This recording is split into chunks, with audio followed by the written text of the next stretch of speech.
The City of God by St. Augustine of Hippo, Book 7, Chapter 18.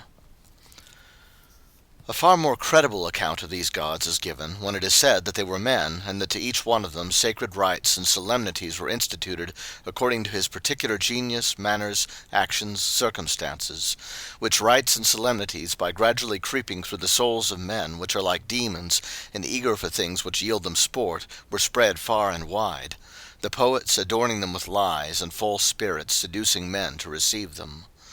For it is far more likely that some youth, either impious himself, or afraid of being slain by an impious father, being desirous to reign, dethroned his father, than that, according to Varro's interpretation, Saturn was overthrown by his son Jupiter. For cause which belongs to Jupiter is before seed which belongs to Saturn.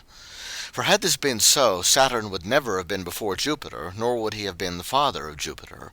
For cause always precedes seed, and is never generated from seed. But when they seek to honor by natural interpretation most vain fables or deeds of men, even the acutest men are so perplexed that we are compelled to grieve for their folly also. Chapter 19. They said, says Varro, that Saturn was wont to devour all that sprang from him, because seeds returned to the earth from whence they sprang.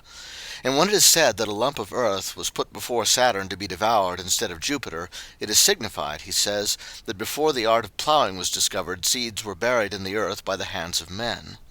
The earth itself, then, and not seeds, should have been called Saturn, because it in a manner devours what it has brought forth, when the seeds which have sprung from it return again into it. And what has Saturn's receiving of a lump of earth instead of Jupiter to do with this, that the seeds were covered in the soil by the hands of men?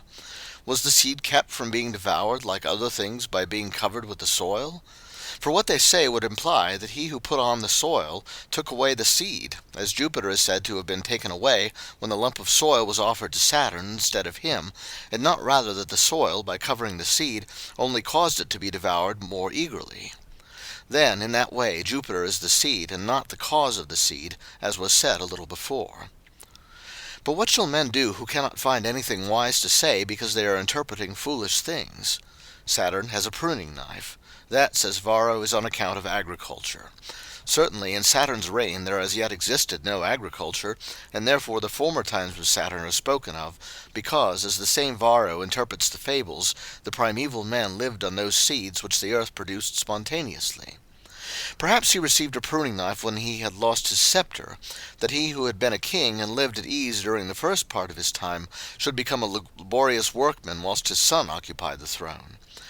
Then he says that boys were wont to be immolated to him by certain peoples, the Carthaginians, for instance, and also that adults were immolated by some nations, for example the Gauls, because of all seeds the human race is the best. What need we say more concerning this most cruel vanity? Let us rather attend to and hold by this, that these interpretations are not carried up to the true God, a living, incorporeal, unchangeable nature, from whom a blessed life enduring forever may be obtained, but that they end in things which are corporeal, temporal, mutable, and mortal. And whereas it is said in the fables that Saturn castrated his father Chelus, this signifies, says Varro, that the divine seed belongs to Saturn and not to Chelus, for this reason, as far as a reason can be discovered, namely that in heaven nothing is born from seed. But lo, Saturn, if he is the son of Chelus, is the son of Jupiter.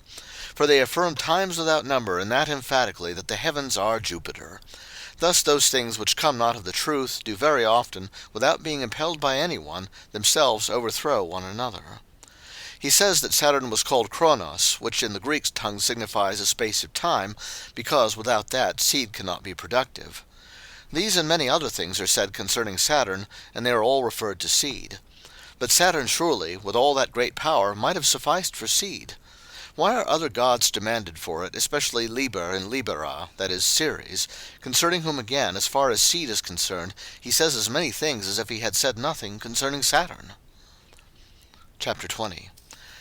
Now among the rites of Ceres, those Eleusinian rites are much famed, which were in the highest repute among the Athenians, of which Varro offers no interpretation except with respect to corn, which Ceres discovered, and with respect to Proserpine, whom Ceres lost, Orcus having carried her away.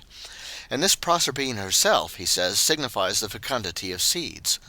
But as this fecundity departed at a certain season, whilst the earth wore an aspect of sorrow through the consequent sterility, there arose an opinion that the daughter of Ceres, that is, fecundity itself, who was called Proserpine, from proserpere, to creep forth, to spring, had been carried away by Orcus and detained among the inhabitants of the nether world, which circumstance was celebrated with public mourning.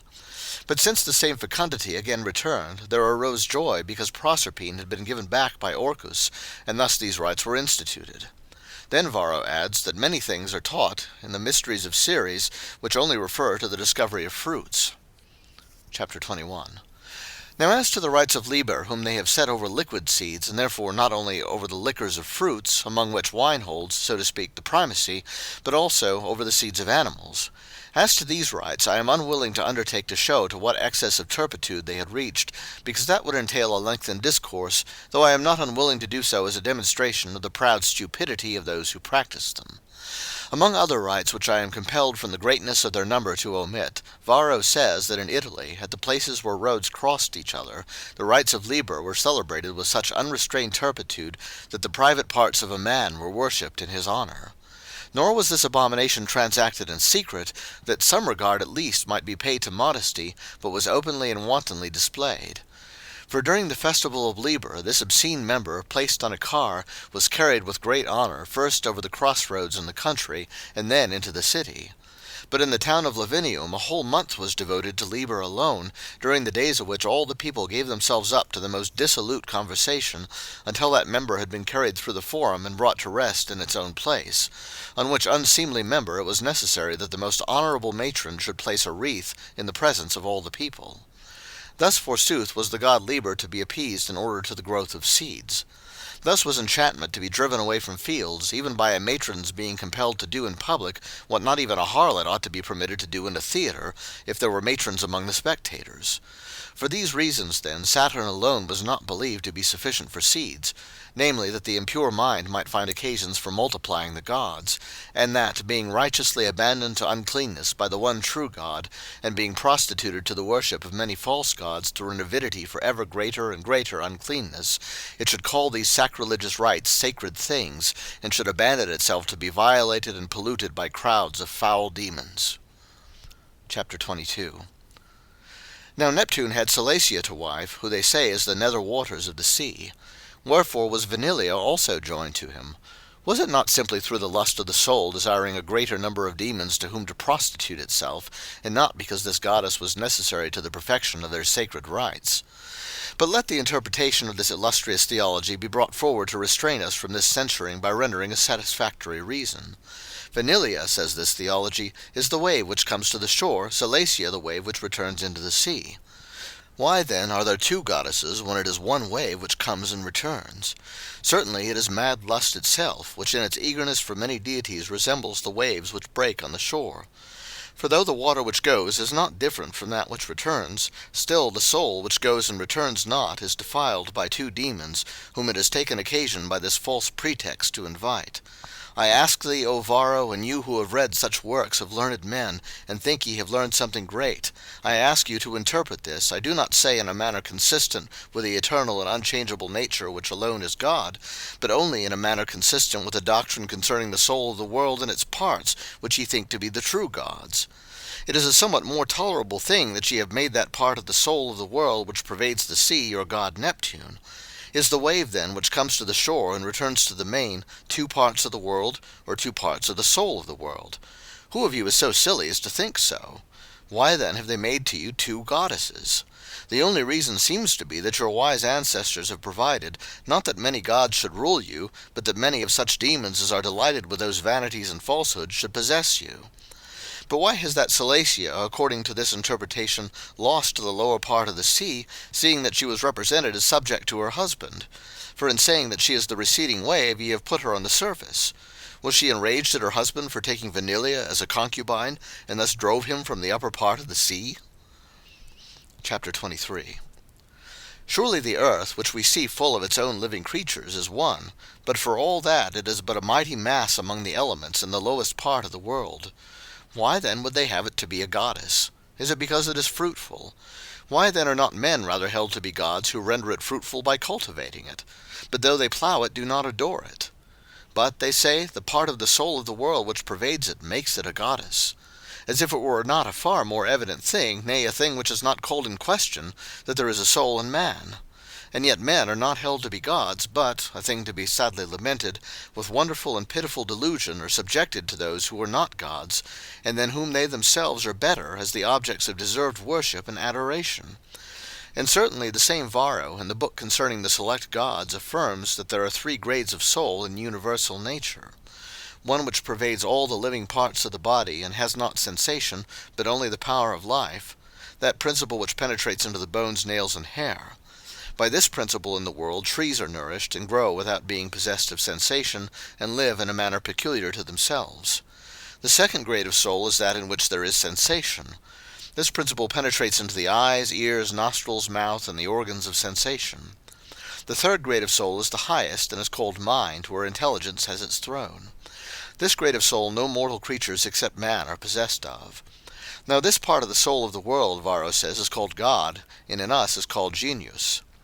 And the stones and earth in the world which we see, and which are not pervaded by the power of sensation, are, as it were, the bones and nails of God. Again, the sun, moon, and stars which we perceive, and by which he perceives, are his organs of perception. Moreover, the ether is his mind, and by the virtue which is in it, which penetrates into the stars, it also makes them gods. And because it penetrates through them into the earth, it makes it the goddess Tellus, whence again it enters and permeates the sea and ocean, making them the god Neptune. Let him return from this, which he thinks to be natural theology, back to that from which he went out, in order to rest from the fatigue occasioned by the many turnings and windings of his path. Let him return, I say, let him return to the civil theology. I wish to detain him there a while. I have somewhat to say which has to do with that theology. I am not yet saying that if the earth and stones are similar to our bones and nails, they are in like manner devoid of intelligence as they are devoid of sensation. Nor am I saying that if our bones and nails are said to have intelligence, because they are in a man who has intelligence, he who says that the things analogous to these in the world are gods is as stupid as he is who says that our bones and nails are men. We shall perhaps have occasion to dispute these things with the philosophers. At present, however, I wish to deal with Varro as a political theologian, for it is possible that though he may seem to have wished to lift up his head, as it were, into the liberty of natural theology, the consciousness that the book with which he was occupied was one concerning a subject belonging to civil theology may have caused him to relapse into the point of view of that theology, and to say this in order that the ancestors of his nation and other states might not be believed to have bestowed on Neptune an irrational worship. What I am to say is this. Since the earth is one, why has not that part of the soul of the world which permeates the earth made it that one goddess which he calls Tellus? But had it done so, what then had become of Orcus, the brother of Jupiter and Neptune, whom they call Father Dis? And where, in that case, had been his wife Proserpine, who, according to another opinion given in the same book, is called not the fecundity of the earth, but its lower part? But if they say that part of the soul of the world, when it permeates the upper part of the earth, makes the god Father Dis, but when it pervades the nether part of the same, the goddess Proserpine, what in that case will that Tellus be? For all that which she was has been divided into these two parts and these two gods, so that it is impossible to find what to make or where to place her as a third goddess, except it be said that those divinities Orcus and Proserpine are the one goddess Tellus, and that they are not 3 gods, but 1 or 2, whilst notwithstanding they are called 3, held to be 3, worshipped as 3, having their own several altars, their own shrines, rites, images, priests, whilst their own false demons also through these things defile the prostituted soul. Let this further question be answered. What part of the earth does a part of the soul of the world permeate in order to make the god Telumo? No, says he, but the earth being one and the same has a double life, the masculine which produces seed, and the feminine which receives and nourishes the seed. Hence it has been called Tellus from the feminine principle, and Telumo from the masculine. Why then do the priests, as he indicates, perform divine service to 4 gods, 2 others being added, namely to Tellus, Telumo, Altor, and Rusor? We have already spoken concerning Tellus and Telumo. But why do they worship Altor? Because, says he, all that springs of the earth is nourished by the earth. Wherefore do they worship Rusor? Because all things return back again to the place whence they proceeded. Chapter 24. The one earth, then, on account of this fourfold virtue, ought to have had 4 surnames, but not to have been considered as 4 gods. As Jupiter and Juno, though they have so many surnames, are for all that only single deities. For by all these surnames it is signified that a manifold virtue belongs to one god or to one goddess, but the multitude of surnames does not imply a multitude of gods. But as sometimes even the vilest women themselves grow tired of those crowds which they have sought after under the impulse of wicked passion, so also the soul, become vile and prostituted to impure spirits, sometimes begins to loathe to multiply to itself gods to whom to surrender itself to be polluted by them, as much as it once delighted in so doing. For Varro himself, as if ashamed of that crowd of gods, would make Tellus to be one goddess. They say, says he, that whereas the one great mother has a tympanum, it is signified that she is the orb of the earth, whereas she has towers on her head, towns are signified, and whereas seats are fixed round about her, it is signified that whilst all things move, she moves not. And their having made the Galli to serve this goddess signifies that they who are in need of seed ought to follow the earth, for in it all seeds are found. By their throwing themselves down before her, it is taught, he says, that they who cultivate the earth should not sit idle, for there is always something for them to do. The sound of the cymbals signifies the noise made by the throwing of iron utensils, and by men's hands, and all other noises connected with agricultural operations. And these cymbals are of brass, because the ancients used brazen utensils in their agriculture before iron was discovered. They place beside the goddess an unbound and tame lion, to show that there is no kind of land so wild and so excessively barren as that it would be profitless to attempt to bring it in and cultivate it. Then he adds that because they gave many names and surnames to Mother Tellus, it came to be thought that these signified many gods. They think, says he, that Tellus is Ops because the earth is improved by labor, Mother because it brings forth much, Great because it brings forth seed, Proserpine because fruits creep forth from it, Vesta because it is invested with herbs. And thus, says he, they not at all absurdly identify other goddesses with the earth. If then it is one goddess, though if the truth were consulted it is not even that, why do they nevertheless separate it into many? Let there be many names of one goddess, and let there not be as many goddesses as there are names. But the authority of the erring ancients weighs heavily on Varro, and compels him, after having expressed this opinion, to show signs of uneasiness. For he immediately adds, with which things the opinion of the ancients, who thought that there were really many goddesses, does not conflict. How does it not conflict, when it is entirely a different thing to say that one goddess has many names, and to say that there are many goddesses? But it is possible, he says, that the same thing may both be one, and yet have in it a plurality of things. I grant that there are many things in one man. Are there therefore in him many men? In like manner, in one goddess there are many things. Are there therefore also many goddesses? But let them divide, unite, multiply, reduplicate, and implicate as they like. These are the famous mysteries of Tellus and the Great Mother, all of which are shown to have reference to mortal seeds and to agriculture. Do these things, then, namely the tympanum, the towers, the Galli, the tossing to and fro of limbs, the noise of cymbals, the images of lions, do these things, having this reference and this end, promise eternal life? Do the mutilated Galli, then, serve this Great Mother in order to signify that they who are in need of seed should follow the earth, as though it were not rather the case that this very service caused them to want seed? For what do they, by following this goddess, acquire seed, being in want of it, or by following her lose seed when they have it? Is this to interpret or to deprecate? Nor is it considered to what a degree malign demons have gained the upper hand, inasmuch as they have been able to exact such cruel rites without having dared to promise any great things in return for them. Had the earth not been a goddess, men would have by laboring laid their hands on it in order to obtain seed through it, and would not have laid violent hands on themselves in order to lose seed on account of it. Had it not been a goddess, it would have become so fertile by the hands of others that it would not have compelled a man to be rendered barren by his own hands. Nor that in the festival of Liber an honorable matron put a wreath on the private parts of a man in the sight of the multitude, where perhaps her husband was standing by blushing and perspiring, if there is any shame left in men, and that in the celebration of marriages the newly married bride was ordered to sit upon Priapus. These things are bad enough, but they are small and contemptible in comparison with that most cruel abomination, or most abominable cruelty, by which either set is so deluded that neither perishes of its wound.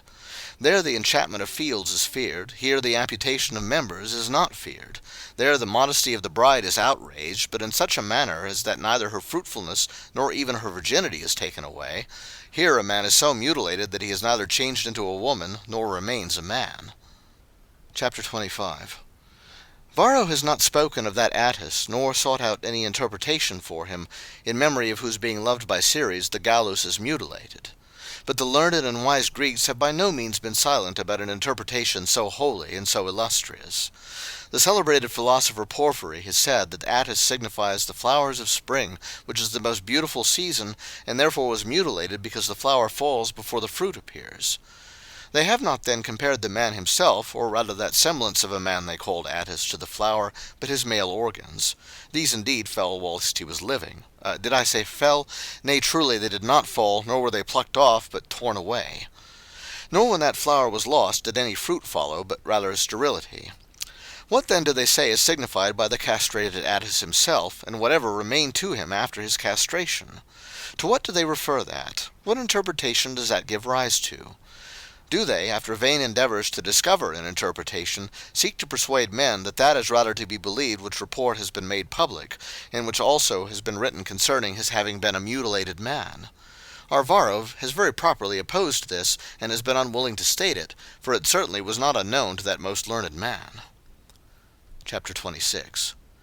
Concerning the effeminates consecrated to the same great mother, in defiance of all the modesty which belongs to men and women, Varro has not wished to say anything, nor do I remember to have read anywhere aught concerning them. These effeminates, no later than yesterday, were going through the streets and places of Carthage with anointed hair, whitened faces, relaxed bodies, and feminine gait, exacting from the people the means of maintaining their ignominious lives. Nothing has been said concerning them. Interpretation failed, reason blushed, speech was silent. The great mother has surpassed all her sons, not in greatness of deity, but of crime. To this monster not even the monstrosity of Janus is to be compared. His deformity was only in his image, hers was the deformity of cruelty in her sacred rites. He has a redundancy of members in stone images, she inflicts the loss of members on men. This abomination is not surpassed by the licentious deeds of Jupiter, so many and so great. He, with all his seductions of women, only disgraced heaven with one Ganymede. She, with so many avowed and public effeminates, has both defiled the earth and outraged heaven. Perhaps we may either compare Saturn to this Mania Mater, or even set him before her in this kind of abominable cruelty, for he mutilated his father. But at the festivals of Saturn men could rather be slain by the hands of others than mutilated by their own. He devoured his sons, as the poets say, and the natural theologists interpret this as they list. History says he slew them. But the Romans have never received, like the Carthaginians, the custom of sacrificing their sons to him. This great mother of the gods, however, has brought mutilated men into Roman temples, and has preserved that cruel custom, being believed to promote the strength of the Romans by emasculating their men. Compared with this evil, what are the thefts of Mercury, the wantonness of Venus, and the base and flagitious deeds of the rest of them, which we might bring forward from books, were it not that they are daily sung and danced in the theatres?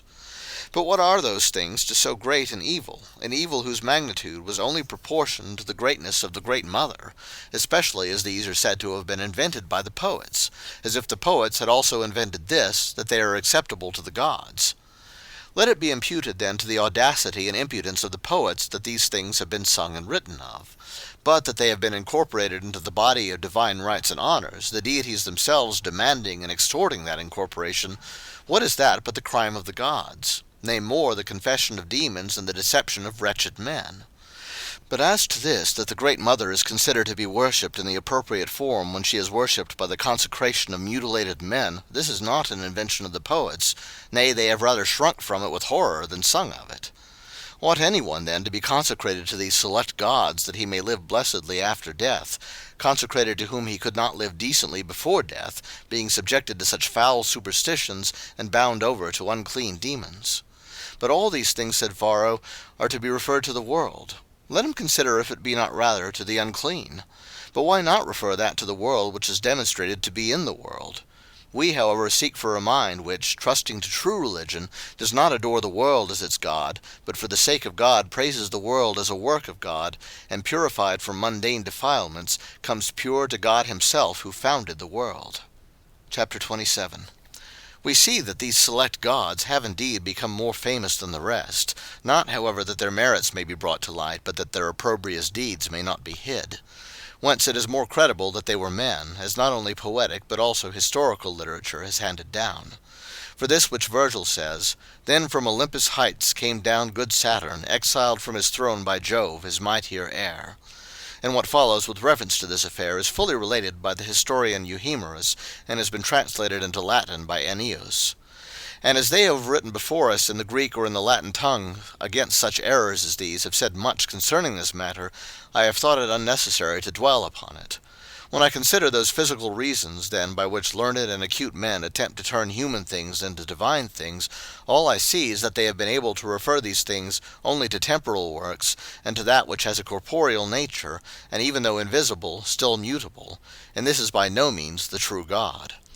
But if this worship had been performed as the symbolism of ideas at least congruous with the religion, though it would indeed have been cause of grief that the true God was not announced and proclaimed by its symbolism, nevertheless it could have been in some degree borne with, when it did not occasion and command the performance of such foul and abominable things. But since it is impiety to worship the body or the soul for the true God, by whose indwelling alone the soul is happy, how much more impious is it to worship those things through which neither soul nor body can obtain either salvation or human honor? Wherefore, if with temple, priest, and sacrifice, which are due to the true God, any element of the world be worshipped, or any created spirit, even though not impure and evil, that worship is still evil, not because the things are evil by which the worship is performed, but because those things ought only to be used in the worship of him to whom alone such worship and service are due. But if any one insist that he worships the one true God, that is, the creator of every soul and of every body, with stupid and monstrous idols, with human victims, with putting a wreath on the male organ, with the wages of unchastity, with the cutting of limbs, with emasculation, with the consecration of effeminates, with impure and obscene plays, such a one does not sin because he worships one who ought not to be worshipped, but because he worships him who ought to be worshipped in a way in which he ought not to be worshipped.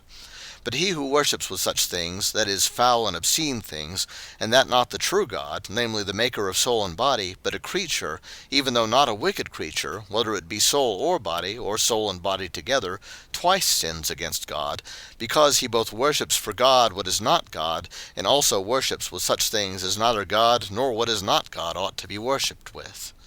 It is indeed manifest how these pagans worship, that is, how shamefully and criminally they worship.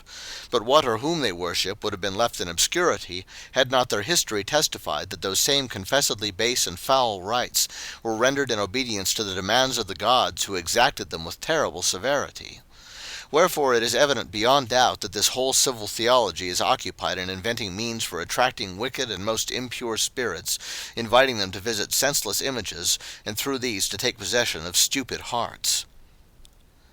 Chapter 28.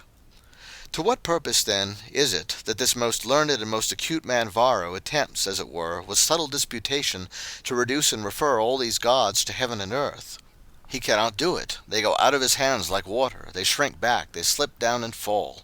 For when about to speak of the females, that is, the goddesses, he says, "Since, as I observed in the first book concerning places, heaven and earth are the two origins of the gods, on which account they are called celestials and terrestrials, and as I began in the former books with heaven, speaking of Janus, whom some have said to be heaven, and others the earth, so I now commence with Tellus in speaking concerning the goddesses." I can understand what embarrassment so great a mind was experiencing, for he is influenced by the perception of a certain plausible resemblance when he says that the heaven is that which does, and the earth that which suffers, and therefore attributes the masculine principle to the one, and the feminine to the other, not considering that it is rather he who made both heaven and earth who is the maker of both activity and passivity. On this principle he interprets the celebrated mysteries of the Samothracians, and promises with an air of great devoutness that he will by writing expound these mysteries, which have not been so much as known to his countrymen, and will send them his exposition. Then he says that he had from many proofs gathered that in those mysteries, among the images one signifies heaven, another the earth, another the patterns of things, which Plato calls ideas. He makes Jupiter to signify heaven, Juno the earth, Minerva the ideas. Heaven, by which anything is made, the earth from which it is made, and the pattern according to which it is made. But with respect to the last, I am forgetting to say that Plato attributed so great an importance to these ideas as to say, not that anything was made by heaven according to them, but that according to them heaven itself was made. To return, however, it is to be observed that Varro has, in the book on the select gods, lost that theory of these gods, in whom he has, as it were, embraced all things. For he assigns the male gods to heaven, the females to earth, among which latter he has placed Minerva, whom he had before placed above heaven itself.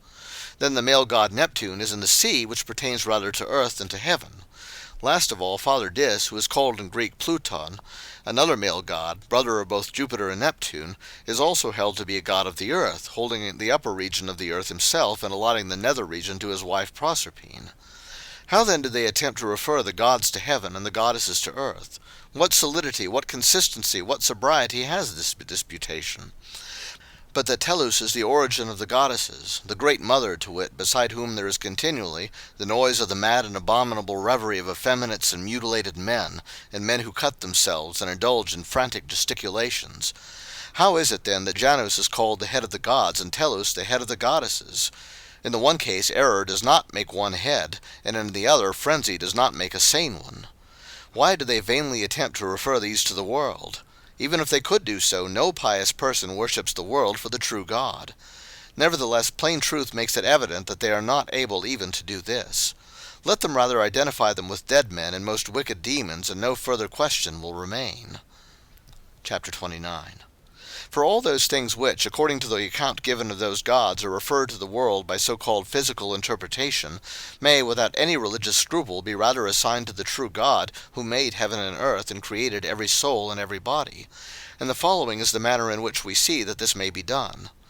We worship God, not heaven and earth, of which two parts this world consists, nor the soul or souls diffused through all living things, but God, who made heaven and earth, and all things which are in them, who made every soul, whatever be the nature of its life, whether it have life without sensation and reason, or life with sensation, or life with both sensation and reason. Chapter 30. And now to begin to go over those works of the one true God, on account of which these have made to themselves many and false gods, whilst they attempt to give an honourable interpretation to their many most abominable and most infamous mysteries. We worship that God who is appointed to the natures created by him, both the beginnings and the end of their existing and moving, who holds, knows, and disposes the causes of things, who hath created the virtue of seeds, who hath given to what creatures he would a rational soul which is called mind, who hath bestowed the faculty and use of speech, who hath imparted the gift of foretelling future things to whatever spirits it seem to him good, who also himself predicts future things, through whom he pleases, and through whom he will, removes diseases, who, when the human race is to be corrected and chastised by wars, regulates also the beginnings, progress, and ends of these wars, who hath created and governs the most vehement and most violent fire of this world, in due relation and proportion to the other elements of immense nature, who is the governor of all the waters, who hath made the sun brightest of all material lights, and hath given him suitable power and motion, who hath not withdrawn even from the inhabitants of the nether world his dominion and power, who hath appointed to mortal natures their suitable seed and nourishment, dry or liquid, who establishes and makes fruitful the earth, who bestows bountifully its fruits on animals and on men, who knows and ordains not only principal causes but also subsequent causes, who hath determined for the moon her motion, who affords ways in heaven and on earth for passage from one place to another, who hath granted also to human minds which he hath created not the knowledge of the various arts for the help of life and nature, who hath appointed the union of male and female for the propagation of offspring, who hath favoured the societies of men with the gift of terrestrial fire for the simplest and most familiar purposes, to burn on the hearth and to give light. These are, then, the things which that most acute and most learned man Varro has laboured to distribute among the select gods, by I know not what physical interpretation, which he has got from other sources, and also conjectured for himself. But these things the one true God makes and does, but as the same God, that is, as he who is wholly everywhere, included in no space, bound by no chains, mutable in no part of his being, filling heaven and earth with omnipresent power, not with a needy nature. Therefore he governs all things in such a manner as to allow them to perform and exercise their own proper movements. For although they can be nothing without him, they are not what he is. He does also many things through angels, but only from himself does he beatify angels. So also, though he sent angels to men for certain purposes, he does not for all that beatify men by the good inherent in the angels, but by himself, as he does the angels themselves. Chapter 31. For besides such benefits as according to this administration of nature of which we have made some mention, he lavishes on good and bad alike, we have from him a great manifestation of great love which belongs only to the good. For although we can never sufficiently give thanks to him, that we are, that we live, that we behold heaven and earth, that we have mind and reason by which to seek after him who made all these things, nevertheless, what hearts, what number of tongues shall affirm that they are sufficient to render thanks to him for this, that he hath not wholly departed from us, laden and overwhelmed with sins, averse to the contemplation of his light, and blinded by the love of darkness, that is, of iniquity, but hath sent to us his own word, who is his only Son, that by his birth and suffering for us in the flesh, which he assumed, we might know how much God valued man, and that by that unique sacrifice we might be purified from all our sins, and that, love being shed abroad in our hearts by his Spirit, we might, having surmounted all difficulties, come into eternal rest, and the ineffable sweetness of the contemplation of himself. Chapter 32. This mystery of eternal life, even from the beginning of the human race, was, by certain signs and sacraments suitable to the times, announced through angels to those to whom it was meet. Then the Hebrew people was congregated into one republic, as it were, to perform this mystery, and in that republic was foretold, sometimes through men who understood what they spake, and sometimes through men who understood not, all that had transpired since the advent of Christ until now, and all that will transpire. This same nation, too, was afterwards dispersed through the nations in order to testify to the Scriptures, in which eternal salvation in Christ had been declared. For not only the prophecies which are contained in words, nor only the precepts for the right conduct of life, which teach morals and piety, and are contained in the sacred writings, not only these, but also the rites, priesthood, tabernacle or temple, altars, sacrifices, ceremonies, and whatever else belongs to that service which is due to God, and which in Greek is properly called latreia. All these signified and foreannounced those things which we who believe in Jesus Christ unto eternal life believe to have been fulfilled, or behold in process of fulfillment, or confidently believe shall yet be fulfilled. Chapter 33. This, the only true religion, has alone been able to manifest that the gods of the nations are most impure demons, who desire to be thought gods, availing themselves of the names of certain defunct souls, or the appearance of mundane creatures, and with proud impurity rejoicing in things most base and infamous, as though in divine honors, and envying human souls their conversion to the true God. From whose most cruel and most impious dominion a man is liberated when he believes on him who has afforded an example of humility, following which men may rise as great as was that pride by which they fell. Hence are not only those gods, concerning whom we have already spoken much, and many others belonging to different nations and lands, but also those of whom we are now treating, who have been selected, as it were, into the senate of the gods, selected, however, on account of the notoriousness of their crimes, not on account of the dignity of their virtues, whose sacred things Varro attempts to refer to certain natural reasons, seeking to make base things honorable, but cannot find how to square and agree with these reasons, because these are not the causes of those rights which he thinks, or rather wishes to be thought to be so. For had not only these, but also all others of this kind been real causes, even though they had nothing to do with the true God and eternal life, which is to be sought in religion, they would, by affording some sort of reason drawn from the nature of things, have mitigated in some degree that offense which was occasioned by some turpitude or absurdity in the sacred rites, which was not understood. This he attempted to do in respect to certain fables of the theatres or mysteries of the shrines, but he did not acquit the theatres of likeness to the shrines, but rather condemned the shrines for likeness to the theatres. However, he in some way made the attempt to soothe the feelings shocked by horrible things, by rendering what he would have to be natural interpretations. Chapter 34. But on the other hand, we find, as the same most learned man has related, that the causes of the sacred rites which were given from the books of Numa Pompilius could by no means be tolerated, and were considered unworthy, not only to become known to the religious by being read, but even to lie written in the darkness in which they had been concealed. For now let me say what I promised in the third book of this work to say in its proper place.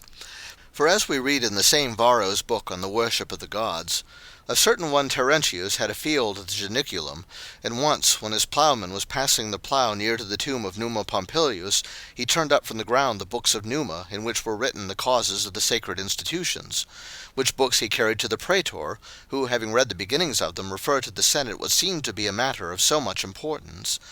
And when the chief senators had read certain of the causes why this or that rite was instituted, the Senate assented to the dead Numa, and the conscript fathers, as though concerned for the interests of religion, ordered the praetor to burn the books.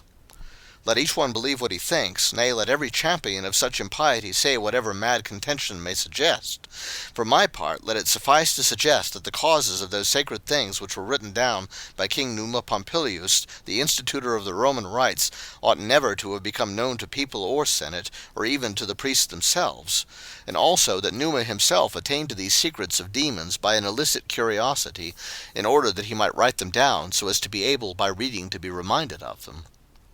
However, though he was king, and had no cause to be afraid of any one, he neither dared to teach them to any one, nor to destroy them by obliteration, or any other form of destruction. Therefore, because he was unwilling that any one should know them, lest men should be taught infamous things, and because he was afraid to violate them, lest he should enrage the demons against himself, he buried them in what he thought a safe place, believing that a plough could not approach his sepulchre. But the Senate, fearing to condemn the religious solemnities of their ancestors, and therefore compelled to assent to Numa, were nevertheless so convinced that those books were pernicious, that they did not order them to be buried again, knowing that human curiosity would thereby be excited to seek with far greater eagerness after the matter already divulged, but ordered the scandalous relics to be destroyed with fire. Because, as they thought it was now a necessity to perform those sacred rites, they judged that the error arising from ignorance of their causes was more tolerable than the disturbance which the knowledge of them would occasion the state. Chapter 35. For Numa himself also, to whom no prophet of God, no holy angel was sent, was driven to have recourse to hydromancy, that he might see the images of the gods in the water, or rather appearances whereby the demons made sport of him, and might learn from them what he ought to ordain and observe in the sacred rites. This kind of divination, says Varro, was introduced by the Persians, and was used by Numa himself, and at an after time by the philosopher Pythagoras. In this divination, he says, they also inquire at the inhabitants of the nether world, and make use of blood, and this the Greeks call nekromanteon. But whether it be called necromancy or hydromancy, it is the same thing, for in either case the dead are supposed to foretell future things. But by what artifices these things are done, let themselves consider, for I am unwilling to say that these artifices were wont to be prohibited by the laws, and to be very severely punished even in the Gentile states, before the advent of our Saviour. I am unwilling, I say, to affirm this, for perhaps even such things were then allowed. However, it was by these arts that Pompilius learned those sacred rites which he gave forth as facts, whilst he concealed their causes, for even he himself was afraid of that which he had learned. The Senate also caused the books in which those causes were recorded to be burned. What is it, then, to me, that Varro attempts to adduce all sorts of fanciful physical interpretations, which if these books had contained, they would certainly not have been burned? For otherwise the conscript fathers would also have burned those books which Varro published and dedicated to the high priest Caesar. Now Numa is said to have married the nymph Egeria, because, as Varro explains it in the forementioned book, he carried forth water wherewith to perform his hydromancy. Thus facts are wont to be converted into fables through false colorings. It was by that hydromancy, then, that over-curious Roman king learned both the sacred rites which were to be written in the books of the priests, and also the causes of those rites, which latter, however, he was unwilling that any one besides himself should know. Wherefore he made these causes, as it were, to die along with himself, taking care to have them written by themselves, and removed from the knowledge of men by being buried in the earth. Wherefore the things which are written in those books were either abominations of demons, so foul and noxious as to render that whole civil theology execrable, even in the eyes of such men as those senators, who had accepted so many shameful things in the sacred rites themselves, or they were nothing else than the accounts of dead men, whom through the lapse of ages almost all the Gentile nations had come to believe to be immortal gods, whilst those same demons were delighted even with such rites, having presented themselves to receive worship under pretense of being those very dead men whom they had caused to be thought immortal gods by certain fallacious miracles performed in order to establish that belief. But by the hidden providence of the true God these demons were permitted to confess these things to their friend Numa, having been gained by those arts through which necromancy could be performed, and yet were not constrained to admonish him rather at his death to burn than to bury the books in which they were written. But in order that these books might be unknown, the demons could not resist the plough by which they were thrown up, or the pen of Varro, through which the things that were done in reference to this matter have come down even to our knowledge. For they are not able to effect anything which they are not allowed, but they are permitted to influence those whom God, in his deep and just judgment, according to their deserts, gives over either to be simply afflicted by them, or to be also subdued and deceived. But how pernicious these writings were judged to be, or how alien from the worship of the true divinity, may be understood from the fact that the Senate preferred to burn what Pompilius had hid, rather than to fear what he feared, so that he could not dare to do that. Wherefore let him who does not desire to live a pious life even now seek eternal life by means of such rites. But let him who does not wish to have fellowship with malign demons have no fear for the noxious superstition wherewith they are worshipped, but let him recognize the true religion by which they are unmasked and vanquished. End of Book 7, chapters 18 through 35.